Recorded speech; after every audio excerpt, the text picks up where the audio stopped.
Bonjour, pour ce deuxième épisode de la série Pourquoi les régimes ne fonctionnent pas, je vais vous parler du cerveau.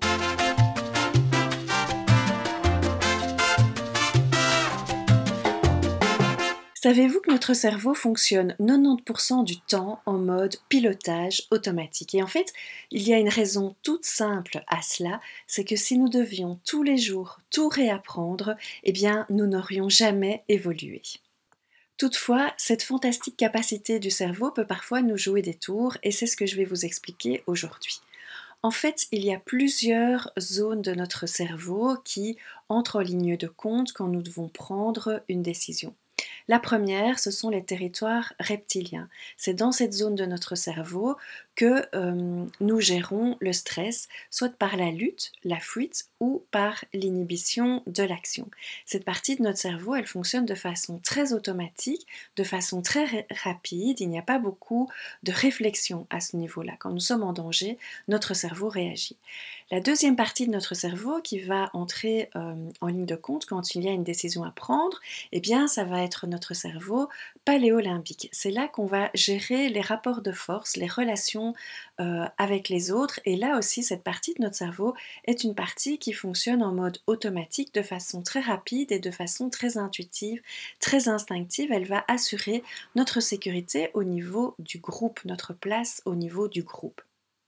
Et puis, il y a une troisième partie dans notre cerveau qui, elle, va plutôt être, donc ça ce sont les territoires néolimbiques, cette partie-là, eh bien, elle va plutôt être le disque dur de notre cerveau, c'est là que vont se stocker les informations, nos valeurs, nos croyances, nos acquis, nos savoirs, et là, ce sont des sillons très profonds qui sont dans notre cerveau. Ça veut dire que nous allons, chaque fois qu'une même situation se présente, réagir, en tout cas avoir tendance à réagir de la même façon. On va aller un peu fouiller comme ça dans notre disque dur pour trouver un comportement qu'on a déjà eu auparavant et on va en général tourner en boucle là-dedans. Une quatrième partie de notre cerveau qu'on appelle les territoires préfrontaux nous permet de réfléchir, de penser, de nous adapter à la nouveauté et à l'imprévu. Cette partie est une partie très adaptative, elle est lente et elle ne fonctionne pas du tout en mode automatique. Et ça, c'est la bonne nouvelle du jour. Notre cerveau est un outil très très bien pensé, très très bien conçu.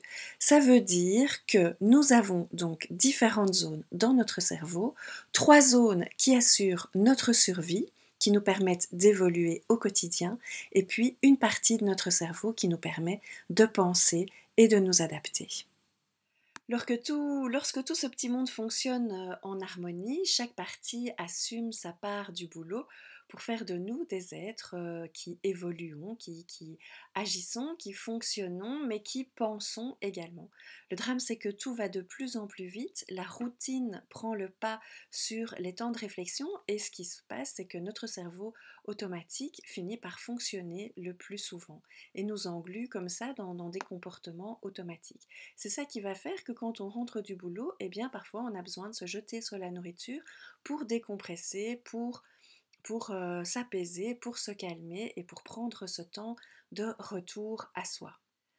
Le nombre de dépressions et de burn-out n'est finalement que le reflet de notre façon de fonctionner, c'est-à-dire en mode pilotage automatique jusqu'à épuisement ou jusqu'à perdre complètement la notion de sens. Parce qu'en fait, notre cerveau, il a besoin d'utiliser tous ces territoires pour fonctionner de manière optimale, c'est-à-dire qu'effectivement, nous avons besoin d'être efficaces pour survivre, mais nous avons aussi besoin d'être dans la curiosité et dans la découverte et de considérer le monde comme un vaste terrain d'expérimentation.